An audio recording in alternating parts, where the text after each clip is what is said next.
Assalamualaikum warahmatullahi wabarakatuh. Teman-teman semuanya, perkenalkan nama saya Akbar Ardiansah. Saya mengajar di SD SMPN 1 Atap 1 Surup.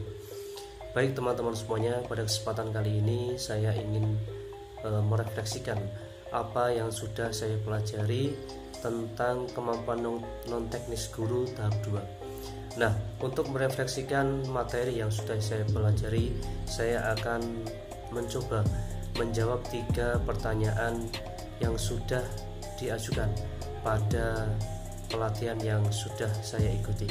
Yang pertama adalah, hal baru apa yang saya pelajari tentang motivasi dan merdeka belajar.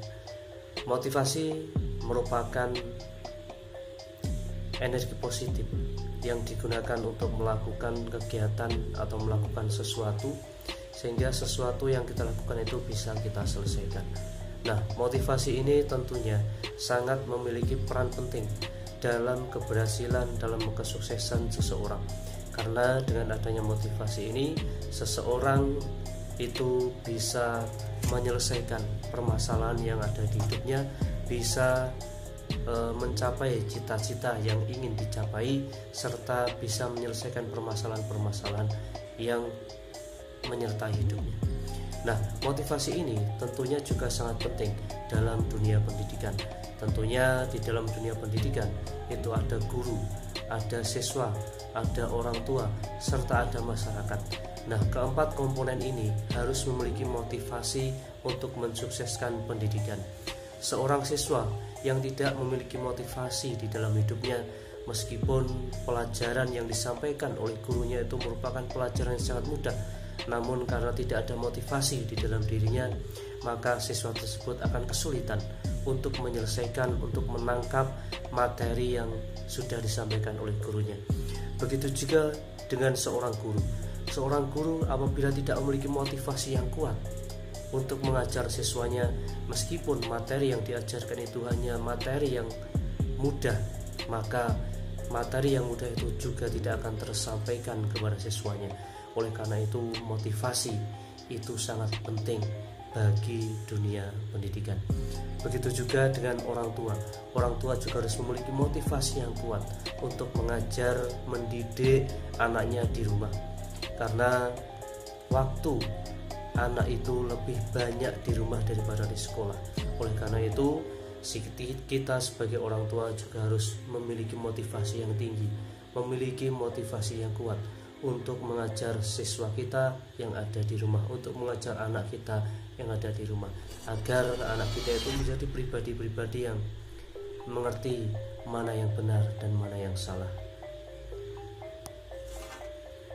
Oleh karena itu, motivasi tidak boleh kita anggap sepele, motivasi tidak boleh kita tinggalkan, dan motivasi harus tetap kita tunjukkan kepada siswa kita.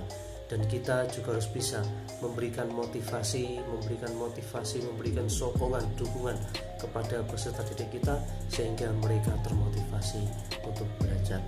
Nah, kaitan motivasi dengan merdeka belajar adalah, motivasi itu tidak bisa kita lepaskan dari merdeka belajar.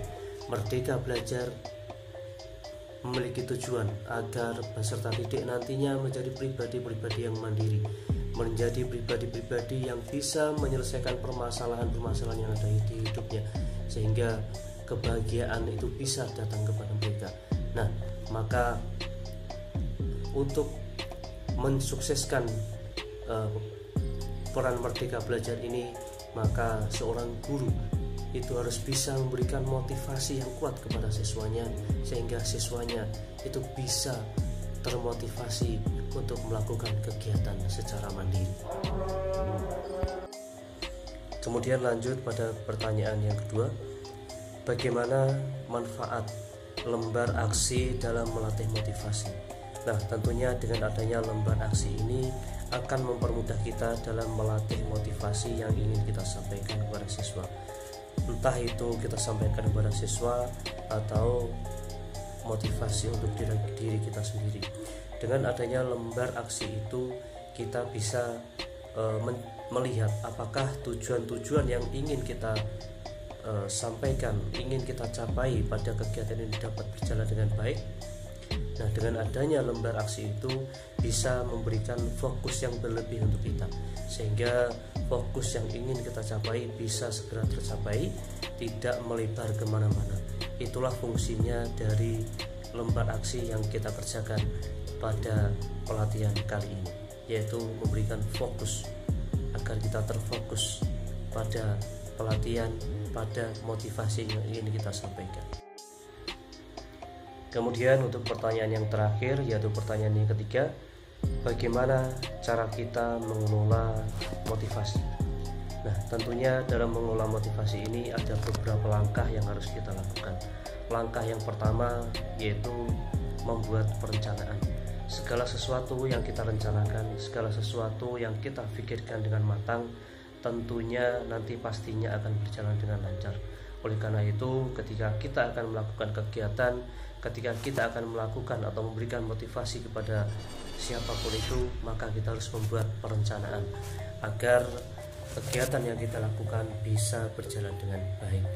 Kemudian yang kedua, selain membuat perencanaan yang matang, yang kedua kita juga harus melakukan kolaborasi.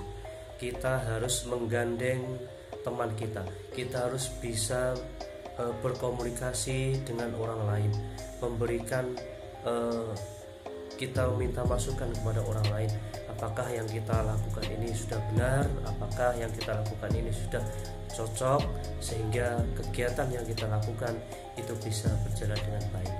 Kemudian yang ketiga, jangan menolak untuk dikritik, karena kritik itu tentunya akan membangun pribadi kita.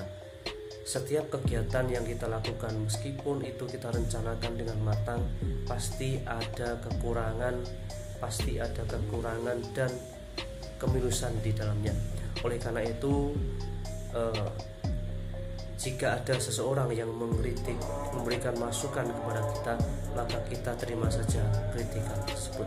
Barangkali dengan kritikan tersebut itu bisa memberikan masukan kepada kita sehingga kegiatan kedepannya bisa kita lakukan dengan baik. Mungkin demikian Bapak dan Ibu serta teman-temanku semuanya yang bisa saya sampaikan terkait dengan merefleksikan kegiatan kemampuan non teknis tahap 2 ini. Semoga dengan kegiatan ini bisa menambah wawasan kita mengenai motivasi dan merdeka belajar. Dan satu lagi, tentunya kita sebagai guru harus senantiasa untuk melatih, kemudian menempa ilmu kita. Karena dengan perkembangan zaman yang seperti sekarang ini, tentunya kita akan ketinggalan zaman kalau kita tidak meningkatkan kompetensi yang kita miliki.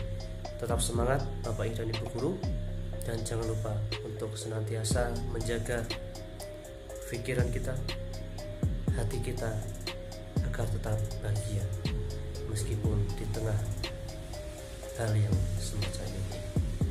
Demikian Bapak dan Ibu semuanya. Apabila ada kurang lebihnya saya mohon maaf. Nun wal qalami wa ma yasturun fastabiqul khairat. Wassalamualaikum warahmatullahi wabarakatuh.